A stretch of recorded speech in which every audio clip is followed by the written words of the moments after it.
नमस्कार दोस्तों, मैं हूं आशिमा त्यागी।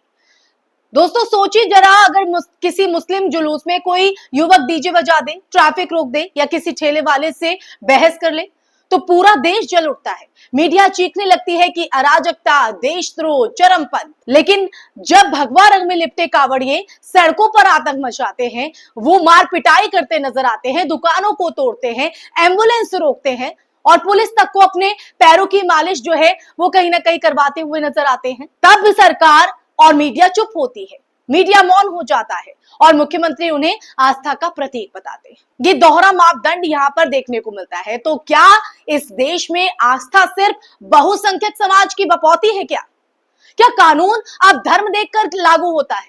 और सबसे बड़ा सवाल तो दोस्तों ये है देश लाइव की तरफ से कि क्या कावड़ अब आस्था का प्रतीक है या सत्ता का हथियार? क्योंकि जिस तरह से सड़कों पर हम देखते हैं कि पूरी तरीके से व्यवस्था होती है, लेकिन दूसरी तरफ अल्पसंख्यकों को उनकी छत पर नमाज तक भी नहीं पढ़ने दिया जाता।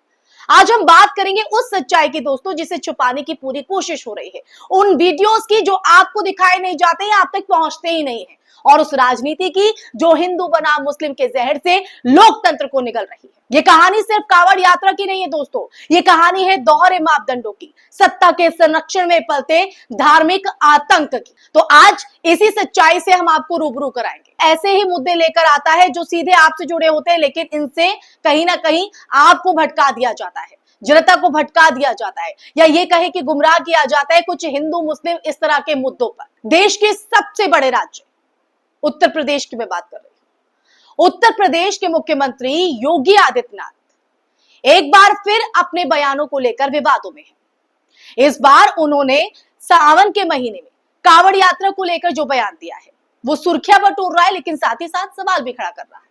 उन्होंने बयान दिया वो न सिर्फ सांप्रदायिक सौहार्द को कहीं ना कहीं सवाल खड़े करता है, बल्कि ये भी साफ करता है दोस्तों कि कैसे एक चुनी हुई सरकार, जी हां, एक चुनी हुई सरकार के मुखिया खुद संवैधानिक मूल्यों को खुलेआम जो है वहां पर उल्लंघन करते हैं, उनकी धज्जियां उड़ाते हैं। योगी आदित्यनाथ ने कहा है कि कावड़ यात्रा भक्ति भाव से होती है, लेकिन दूसरे समुदाय के लोग कावड़ियों को आतंकवादी कहते हैं। जौनपुर में जबरदस्ती उन्होंने बड़ा ताजिया उठाया और हुआ क्या, वो हाई टेंशन की चपेट में आया, 3 लोग मर गए। बाद में उन्होंने रास्ता जाम किया तो पुलिस ने कहा क्या करें, मैंने कहा लाठी मार करके बाहर करो इनको, क्योंकि ये लातों के भूत हैं, बातों से मानेंगे नहीं। जब हमने कहा था कि हाई टेंशन तार की चपेट में आ सकते हो, इससे ऊंचा मत करना, अपने इन्होंने किया है, आप कार्रवाई कर दो इनके खिलाफ। उत्तर प्रदेश में तो हम लोगों ने व्यवस्था भी बनाई हुई है कि वे अस्त्र शस्त्र से आप प्रदर्शन नहीं करेंगे, नहीं तो मुहर्रम का हर जुलूस उत्पात का, आगजनी का, तोड़फोड़ का कारण बनता था। बहन बेटियां सड़कों पे नहीं निकल पाती थी, कोई उस समय नहीं बोलता था।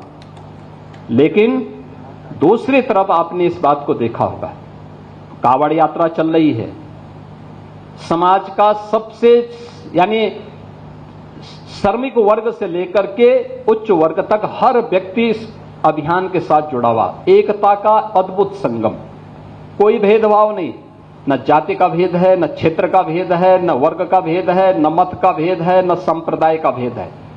हर हर बम बम बोलते हुए जाते हैं, 300-400 किलोमीटर पैदल जाते हैं, फिर वहां से जल लेकर के कावड़ को कंधे में रख करके फिर उसी प्रकार से उसी भक्ति भाव के साथ चलते हैं।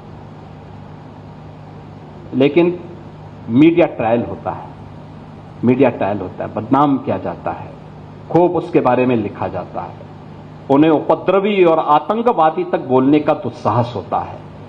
यह वह मानसिकता है जो हर प्रकार से भारत की विरासत को अपमानित करना चाहती है। ये बयान मुख्यमंत्री योगी आदित्यनाथ का, उन्होंने आरोप लगाया कि ये आस्था और विरासत का अपमान है, और इस बयान में जिस तरह से दूसरे समुदाय को टारगेट किया गया है या दूसरे समुदाय शब्द का इस्तेमाल हुआ है, वो सीधे तौर पर मुस्लिम समुदाय की तरफ इशारा करता है। दोस्तों ये वही राजनीति है जिसमें हिंदू बनाम मुस्लिम को खड़ा कर सत्ता पक्की की जाती है या सत्ता की नींव को मजबूत किया जाता है। अब ऐसे में दोस्तों इसी बीच सोशल मीडिया पर एक वीडियो वायरल हो रहा है जिसमें एक महिला पुलिस अधिकारी सीईओ ऋषिका सिंह, जो आप अपने फोन की स्क्रीन पर तस्वीर देख रहे हैं, ये वीडियो वायरल है।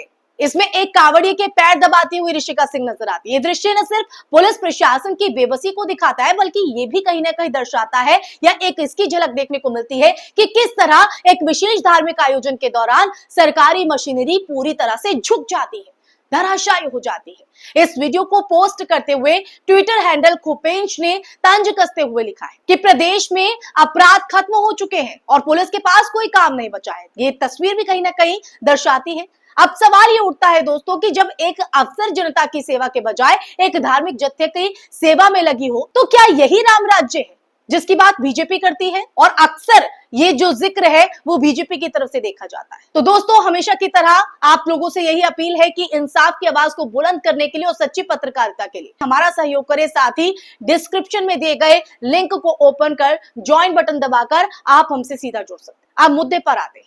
योगी आदित्यनाथ के बयान और पुलिस के इस रवैये के बीच देश भर से कांवड़ यात्रा के दौरान हुई हिंसा और उपद्रव की खबरें सामने आ रही।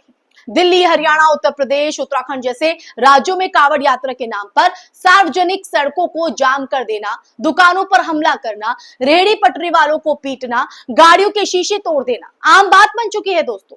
अनुराग वर्मा नामक यूजर ने ट्विटर पर एक वीडियो साझा किया है जिसमें कांवड़िए रोड पर बाइकों की पूरी लाइन खड़ी कर ट्रैफिक जाम किए हुए और गाड़ियों को धक्का दे रहे। ज्योति देव नाम की जो एक यूजर है, उन्होंने एक और वीडियो पोस्ट किया जिसमें कांवड़िए पुलिस की मौजूदगी में, जी हां, पुलिस की मौजूदगी में सड़कों पर डांस करते, तेज म्यूजिक बजाते और रास्ता रोकते नजर आ रहे हैं, जिससे आम जनता सीधे तौर पर हार्म होती है, उन्हें परेशानी होती है। वहीं संदीप कुमार ने एक क्लिप शेयर की है जिसमें एक दुकानदार की ठेली को पलटते हुए कुछ कांवड़िए दिखाई देते हैं। ये गुंडागर्दी की तस्वीर थी, क्योंकि उसने कथित रूप से रास्ता रोकने की शिकायत की थी। ये गलती जो है वो कहीं ना कहीं दुकानदार से होगी। अब आइए जरा कल्पना कीजिए दोस्तों कि अगर यही सब कुछ किसी मुस्लिम जुलूस के दौरान हुआ होता तो क्या होता? मुख्य धारा मीडिया इसे अराजकता, देशद्रोह, कट्टरपंथ के नाम से कहीं ना कहीं पेश कर देता और फिर सवाल उठता, क्या कानून का राज सिर्फ नाम का है? क्या धार्मिक आस्था की आड़ में किसी को भी कानून हाथ में लेने की इजाजत है, अधिकार मिल जाता है या मिल जाना चाहिए? जब तबलीगी जमात का मामला सामने आया था तब इन्हीं चैनलों ने, जी हां, इन्हीं गोदी मीडिया ने कोरोना जिहाद शब्द जैसे जो है गढ़कर पूरे मुस्लिम समाज को निशाने पर लिया था, शर्मसार किया था। लेकिन कांवड़ यात्रा में जो कुछ भी हो रहा है, क्या वो कोरोना फैलाने से कम खतरनाक है? क्या ट्रैफिक जाम करके एम्बुलेंस को रोक देना या सड़क पर हंगामा करना कानून का उल्लंघन नहीं है दोस्तों? तो आज की वीडियो में ये तमाम ऐसे सवाल हैं जिस पर हम चर्चा कर रहे हैं। दूसरी तरफ मुख्यमंत्री योगी आदित्यनाथ बार बार ये कहते हैं कि मुहर्रम के जुलूस उत्पात और आगजनी के लिए कुख्यात रहे हैं। ये बेहद दुर्भाग्यपूर्ण है दोस्तों कि किसी संवैधानिक पद पर, जी हां, संवैधानिक पद पर बैठे व्यक्ति की तरफ से किसी एक धर्म विशेष को टारगेट किया जाता है, धर्म विशेष की धार्मिक परंपरा को इस तरह से लांछित किया जाए। कि सच तो यह है, मुहर्रम के दौरान होने वाले जुलूसों के लिए प्रशासन खुद नियम और रूट तय करता है। और देखिए, पिछले कुछ सालों में कहीं ना कहीं ऐसे जुलूसों के दौरान किसी बड़े उपद्रव की खबर तो नहीं आई है। हाँ, जब किसी मस्जिद से माइक पर अजान होती है तो वो ध्वनि प्रदूषण हो जाता है, आप समझिए। लेकिन जब कांवड़ यात्रा में ट्रक पर डीजे बजता है तो भक्ति कहलाती है। आखिर ये दोहरा मापदंड कब तक चलेगा दोस्तों? योगी सरकार के मंत्री और बीजेपी के बड़े नेता आए दिन ऐसे बयानों से मुस्लिम समाज को बदनाम करने की कोशिश करते हैं जिनका जमीनी हकीकत या ये कहे कि धरातल से कोई लेना देना नहीं होता, कोई वास्ता नहीं।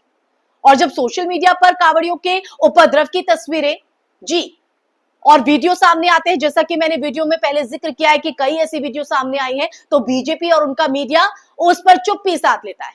ये खामोशी कहीं ना कहीं असल में एक साजिश है कि किसी भी कीमत पर बहुसंख्यक समाज की कट्टरता पर सवाल ना उठाया जाए, चाहे वो कानून तोड़े, चाहे वो सड़कों पर आतंक फैलाए, चाहे आम जनता परेशान।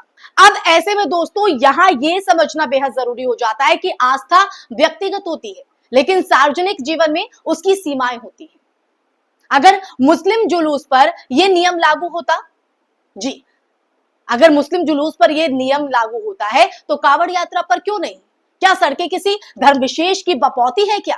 क्या सार्वजनिक सेवाएं जैसे पुलिस और प्रशासन पैर दबाते हुए नजर आ रहे, किसी एक समुदाय की सेवा में समर्पित हो चुकी है, या उनका काम है कानून व्यवस्था को बनाए रखना। और सबसे बड़ा सवाल तो दोस्तों ये है कि क्या ये सब सनातन धर्म की पहचान है?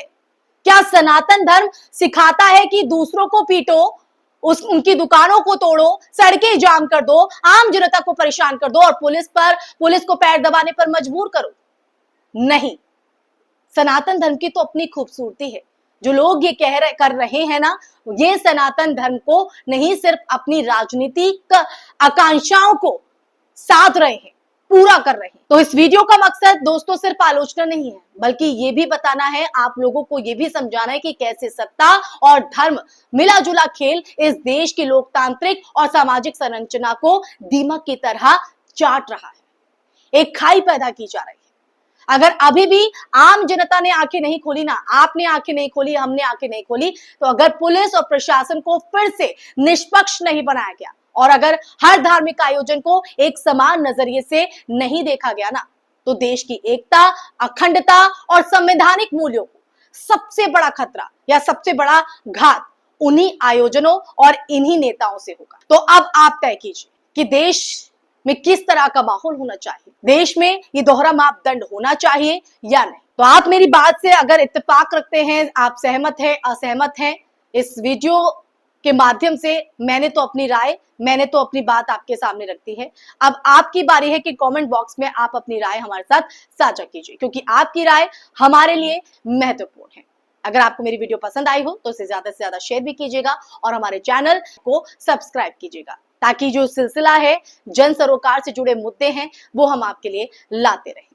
इसी के साथ इस वीडियो में फिलहाल के लिए बस इतना ही। अगली बार फिर हाजिर होंगे एक नए विषय के साथ। तब तक के लिए अपना ख्याल रखिए। जय हिंद दोस्तों, नमस्कार।